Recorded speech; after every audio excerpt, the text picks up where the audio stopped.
Сайн мэцхан үзэгчдээ Тэнгэр телевизийн гадаад мэдээний тайм хөтөлбөр эхэлж байна. Би та бүхэнд энэ 7 хоногт болж өнгөрсөн олон улсын онцлог үйл явдлуудыг багцлан үргэлжлэхээр бэлтгэлээ. За Украинд цаг агаар эрчимтэй хүйтэрч байгаа учраас 1-7 хоногийн хугацаанд Киев болон бусад хотууд руу Оросын холбооны улс дайрахгүй гэдгийг Америк нэгдсэн улсын ерөнхийлөгч Дональд Трамп мэдэгдлээ.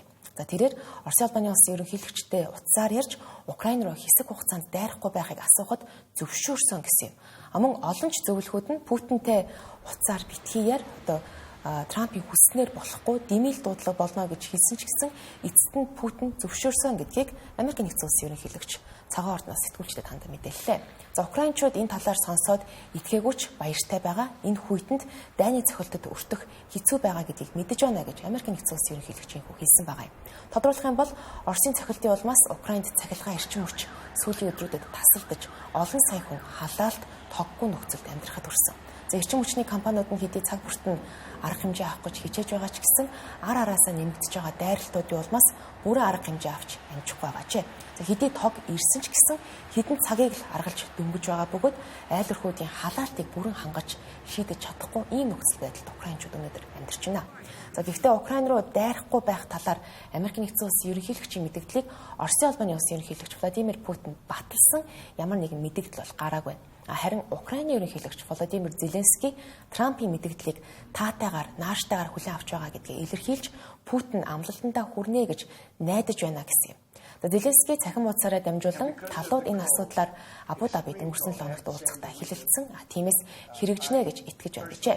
Украиний хувьд Оросын холбооны улс энэ амлалтаа дагаж мөрдвөл мөн Оросын холбооны улсын газрын тосны нөөц байгууламжуудыг эсрэгээр онилгоо зогсооно гэж мэдгдсэн. Чухам хизээнээс харин энэхүү дайралтгүй хэсэг хугацаа үргэлжлэх вэ гэдгийг бол Трамп тодорхой хэлээгүй байна. Өнгөрсөн шөнөөс эхлээд Украинд цаг агаар хүйтэрч шөндөө 24 хэмээн хүйтэн хонож байгаа юм байна. Оросын холбооны улс Украины дэд бүтцийг онилж цохилт өгсөөр байгаа бөгөөд сүүлийн хэдэн 7 хоногт эдгээр цохилт эрчимтэй нэмэгдэж байсан юм. Өөрөөр хэлэх юм бол талууд хичнээн дайнд цэг тавихаар Абу Дабид хилэлцэж байгаа ч гэсэн өөрөөр хэлэх юм бол маш олон уулзалтуудыг хийж байгаа ч гэсэн яг байлдааны талбар дээр бие биендээ дайралт өгсөн хിവэр байгаа гэдгийг гадны хэвлэлүүд мэдээлж байгаамаа. Их Британий ерөнхий сайд Кир Стармер бүгд найрамдах хятад ард улсад айлчилж тус улсын ерөнхийлөгч Ши Жинпинтэй уулзлаа. За олон жилийн турш Эдрийтэй харилцаатай байсан хоёр улсын хувьд харилцаагаа дараагийн шатанд аваачиж байгаа үйл явдал боллоо гэж хэвлэлүүд онцолж байгаа юм. Кир Стармер нь 2018 оноос хойш буюу сүүлийн 6 жил хятадд айлчилж байгаа Их Британий анхны ерөнхий сайд болж байна. За тэрээр энэ айлчлалаар хятад улстай тогтвортой харилцаатай байхыг зорж байгаа гэдгийг хэлсэн. За айлчлал өчигдрөөс эхлээд 4 хоногийн турш үргэлжлэнэ. За өчигдөр харин Бээжинд 2 удирдагчийн уулзалт үдийн зоог багтаагаад нийтдээ 3 цаг гаруй хугацаанд үргэлжилсэн. За уулзалтаар Их Британий иргэд хятад руу 30 хоногийн хугацаанд визгүй зорчих боломжтой болж вискиний хятадын тарифыг 2 дахин бууруулахыг зөвшөөрсөн бол Их Британий эм үйлдвэрлэгч томоохон компани болох AstraZeneca хятадд 15 тэрбум Америк долларын хөрөнгө оруулалт хийхээ зарлалаа. За тэд аюулгүй байдал, худалдаа, эдийн засаг, Орос Украины дайны талаар хэлэлцгээс гадна англи хөл бөмбөг Шекспирийн тухай ч гэсэн ярилцсан гэдгийг тэндээс их сурвалжууд мэдээлж байгаа юм. За Кир Стармерийн зүүн төвийн үзэл баримталтай хөдөлмөрийн нам нь Лейбрист нам нь эдийн засгаа өсгөх амлалт өгч сонгуульд гарч ирсэн ч гэсэн маш их сорилтуудтай тулгарч энэ амлалтаа бол биелүүлж чадахгүй байгаа. За ийм игзэгтэй цаг үед хятадтай харилцаагаа сайжруулахаар ялангуяа худалдаа эдийн засгийн эргэлтээ өсөн нэмэгдүүлэхээр ирмэлзэж байгаа нь чухал алхам болсон гэж шинжээчид харж байна. За хятад бол дэлхийн 2 дахь том эдийн засаг. Харин дэлхийн тэргүүлэгч эдийн засагтай Америк нэгдсэн улсын ерөнхийлөгч Трампын огцом шийдвэрүүд дэлхийд дахныг Европыг, Их Британийг ч гэсэн зочирдуулж байгаа энэ цаг үед Америк нэгдсэн улсын холбоотнууд ийхүү ээлж дараалан хятадыг зорж эдийн засгийн харилцаагаа бэхжүүлэх алхмууд хийж байгаагийн сүүлийн жишээ нь бол Их Британи болж байгаа юм.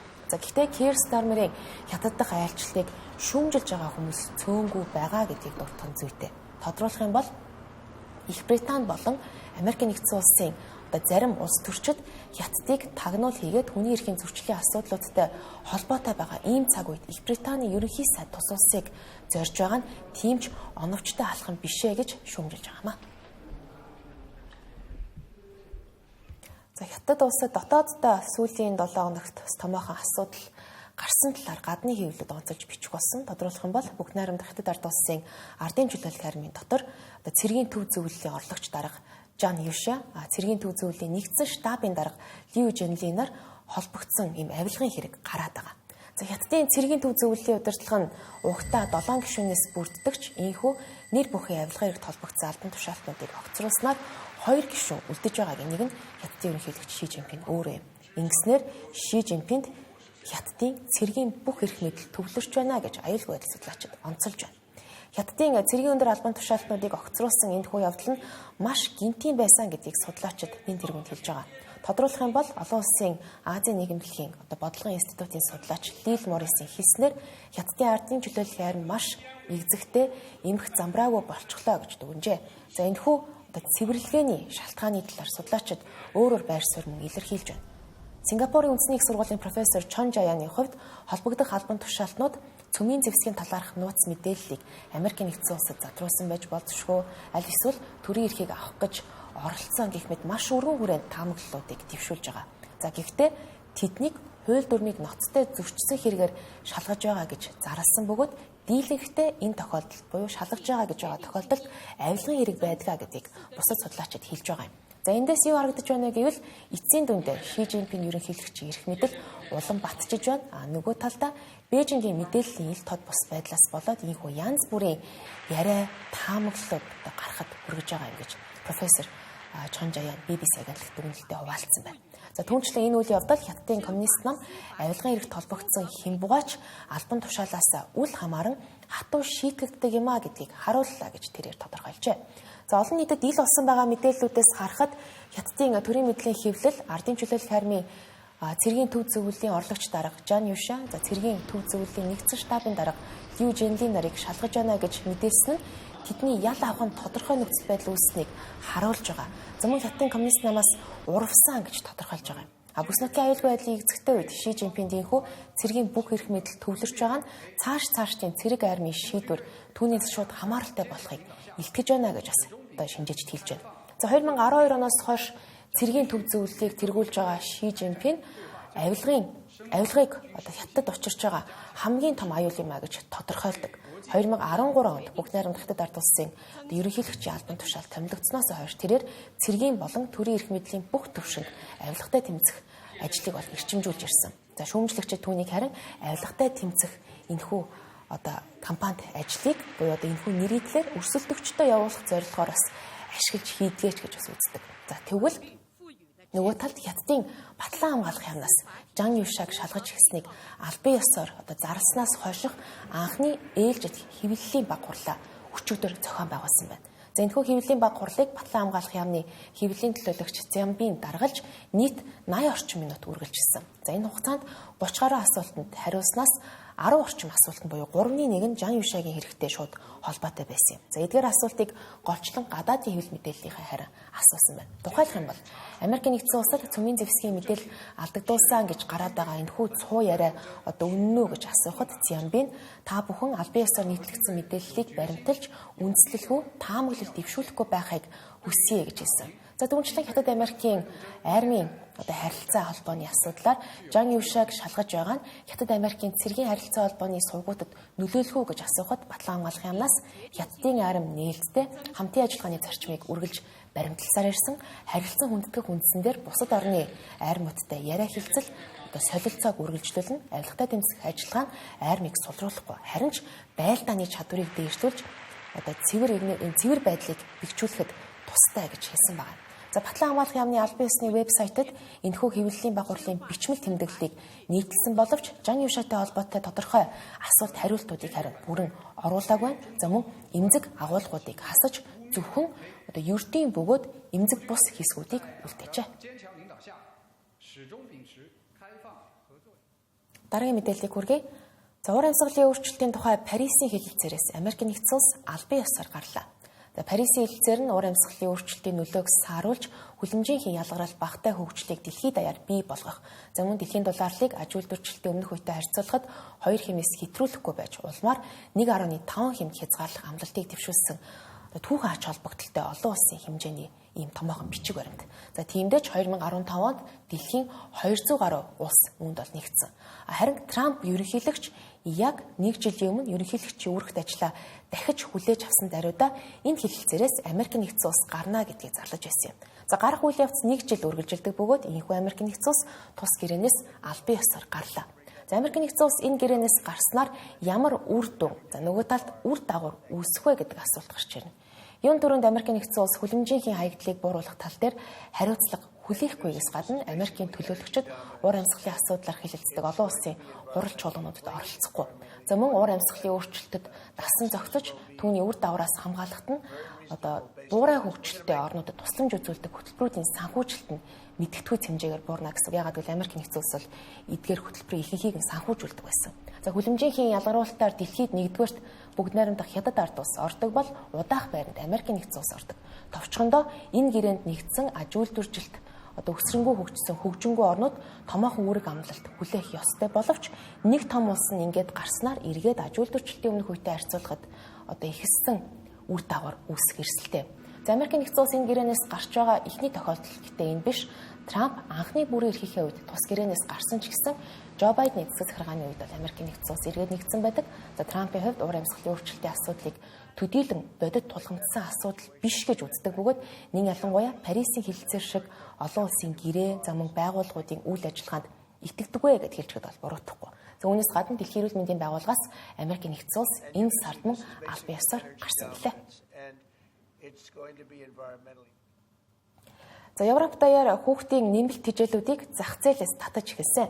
Тодруулах юм бол NAN гэх нэртэй хүүхдийн тижээл үйлдвэрлэдэг Nestlé компани, за Baby Bio тижээлийг үйлдвэрлэгч Vitagerm компани, за мөн Lactalis, Danone зэрэг тодорхой компаниуд нэр төрлийн бүтээгдэхүүнүүдэд зах зээлээс татлаа. Учир нь энэ сарын ихээр Франц улсад 2 нярай төрөөд хэдхэн хоногтой байхдаа эндсэн харамсалтай хэрэг гарсан. За энэхүү 2 нярай нь Nestlé брендийн сүүн тижээлийг хэрэгжилжсэн бөгөөд бөөлжих, суулгах зэрэг шинж тэмдгүүд илэрч байжээ. За Францын холбогдох байгууллагууд 2 нярай хэргийг шалгаж байгаа бөгөөд одоо мэдэгдэж байгаагаар тэдний насварсан эндсэн явдал нь сүүн тижээлтэй шууд холбоотой эсхийг нотолсон шинжлэх ухааны тийм тодорхойлсон баримт байхгүй байна гэж мэдээсэн. Харин өөр нэгэн албаны хүний мэдээлснээр нярай Nestlé брендийн сүүн тижээлд агуулгадж байсан Bacillus cereus гэх юм нянгийн цирюлит гэх хорт бодисны улмаас саяын дурдсан шинж тэмдгүүд илэрсэн гэж мэдгдсэн. За Nestlé компани улмаар NAN 1-2, NAN Supreme, Pre-NAN гэсэн 4 төрлийн бүтээгдэхүүнүүдэд Европын зах зээлээс татаж холбогдох албаныхантай хамтран ажиллаж байгаа гэж мэдгдсэн. За энэхүү хорт бодис нь хоол хүнсэнд агуулгадж байж болцсошгүй бөгөөд халуунд тисвэртэй гидсний өвчин үүсгдэг гэдгийг эрүүл мэндийн мэрэгчлүүд анхааруулж байна. Гэхдээ Nestlé брэнд өнгөрсөн оны 12 дугаар сарын ихэнх үеэс эхлэн бүтээгдэхүүнүүдэд шалгаж эхэлсэн. За Нидерландд үйлдвэрлэгддэг энэхүү бүтээгдэхүүн нь хятадын нэгэн нэр бүхий компаниас сүүн тижээлд агуулгаддаг арахидоны хүчил гэж орцыг авч ашигладаг байсан тогтоогдсон. За ингээд хятадын нэр бүхий компаниас арахидоны хүчлийг авч сүүн тижээл үйлдвэрлэдэг бүх компаниуд өөрсдөө эрсдлийн үнэлгээ хийхийг Францын хөдөө аж ахуйн яамнаас шаардсан. За улмаар Lactalis, Vitagerm, Danone зэрэг хэд хэдэн томоохон компаниуд ижил үйлдвэрлэгчээс нэр бүхий орц авдаг байсан тогтоогдсон учраас бүтээгдэхүүнүүдэд шалгагаар Европын зах зээл болон хэд хэдэн Азийн орнуудаас тодорхой төрлийн сүүн тижээлүүдэд татахад хүрсэн. За манай улсад NAN болон Baby Bio брендийн дөнгөж төрсэн яраа сүүн тижээлүүд нь борлуулагддаг. Гэхдээ одоогоор шалгаж байгаа л гэдэг мэдээлэл байгаа болохоос биш яг батлагдсан мэдээлэл байхгүй гэдгийг үзэгч та бүхэнд энд ташимдуртъя. Энэ 7 хоногт дэлхийн нийтийн анхаарлыг татсан үйл явдал бол Америк нэгдсэн улсын авирагч Алекс Хоналд дэлхийн хамгийн өндөр байрлалуудын нэг болох Тайван дахь Тайпей 101 цамхаг руу ямар ч бэхэллээ хамгаалалтгүйгээр авирсан явдлаа. За энэхүү цамхаг нь 508 м өндөр ган, шил, бетоноор хийгджээ. За цамхагийн өндөрт гарахад нийтдээ 91 минутыг зарцуулсан. За Алекс Хоналд нь Эл Капитан ууланд өмнө нь мөн ямар ч хамгаалалт бэхэлгээгээр авирч чадсан анхны авирагч гэдгээрээ алдартай нэгэн. За 915 м өндөр Эл Капитан нь чулуун хад бөгөөд Алдарт Калифорни Йосемитийн цэцэрлэгт хүрээлэнд байдаг. За Тайваны нийслэлд хийсэн түүний сүүлийн авиралтыг нь Netflix платформ шууд дамжуулсан бөгөөд дэлхийд даяар 1000 хүн үзсэн. За хэрвээ энэ авиралтын үеэр гинтийн зүйл харин болох юм бол шууд дамжуулалтыг даруй зогсооно гэдгээ Netflix компани мэдэгдэж байсан. За өмнө нь Тайпей 101 цамхаг руу Алайн Роберт гэх Францын хүн аалз гэх бас алдартай залуу авирч байсан ч 4 цагийг зарцуулж хамгаалалт олс бол хэрглэж исэн. Харин Алекс Хоналд түүний дээд амжилтыг эвдэж инхүү түүх бүтээлээ гэж хэвлэлүүд мэдээлж байна. За тэрээр цамхгийн оргилд гарчгаад маш галзуу байлаа гэж сэтгэлдээ илэрхийлсэн бол Тайваны дид удирдагч түүнд баяр хүргэж эхнэр нь харин цамхгийн дээр түүнийг хүлээж угтжээ. За халуун цагаагаар болон салхинд санаа зовж байсан гэдгийг түүний эхнэр мөн хуваалцсан байна.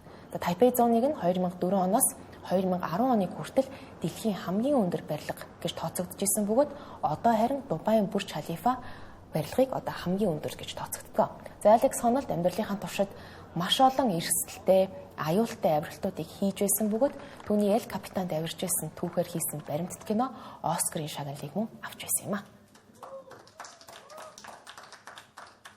Хөтөлбөрийн төгсгөлд үзэгч та бүхэнд дэлхийн иргэн тойронд болж байгаа бусад үйл явдлыг товчоор ярья.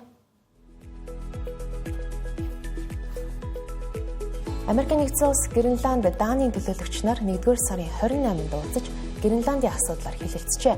Уулзалтын дараа Данийн гадаад хэргийн сайд Гренландыг өөртөө нэгтгэх оролдлогоос татгалзахыг Америкийн нэгдсэн улсад ятган үнэмшүүлж чадсангүй гэж мэдгдсэн. Уулзалтын үеэр талууд цаашид энэхүү аралтай холбоотой асуудлаар харилцан ойлголцолд хүрэх боломжийг судлахын тулд тогтмол уулзаж байх ажлын хэсгийг байгуулахаар тохиролцжээ. Америкийн нэгдсэн улсын сангийн яамнаас зохион байгуулсан нэгэн үйл ажиллагааны үеэр алдарт рэпер Ники Минаж Дональд Трамп ерөнхийлөгчийн томоохон дэмжигч гэдгээ зарлалаа.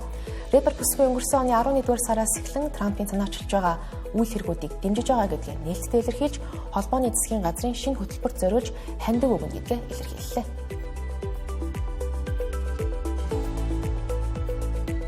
2-р сарын 8-нд Японы парламентын доод танхимын сонгуул болно. Японы ерөнхий сайд Такаичи Санегийн либерал арчсан намын эвсэл ялалт байгуулж чадахгүй бол огцорно гэдгээ тэрээр зарлалаа. За сонгуулийн сурталчилгаа 1-р сарын 27-оос эхэлсэн ба эрх хоригч нам эвсэл ялалт байгуулах маш өндөр магадлалтай байна гэж хэвлэлүүд бичиж байна. Хятад Японы харилцаа Такаичи Сане Тайваны талаар мэдээлэл хийснээс хойш хурцтай муудаж байгаа. За улмаар Японд байсан хятадын 2 пандаг нутаг буцаалаа. За Сиасиа болон Лейле гэх нэртэй энэхүү 2 пандатай салах ёс хийхээр хэдэн мянган японочууд мөн цугласан байна. Үүгээр зогсохгүй Япон руу хятадаас хийх байсан бүх нислэгүүдийг өнгөрсөн 7 хоногт цуцалжээ. Өдөр та бүхэнд Тэнгэр телевизийн гадаад мэдээний 7 хоногийн тайм хөтөлбөр хүрлээ. Дараа 7 хоногт уулзлаа. Түр баяртай.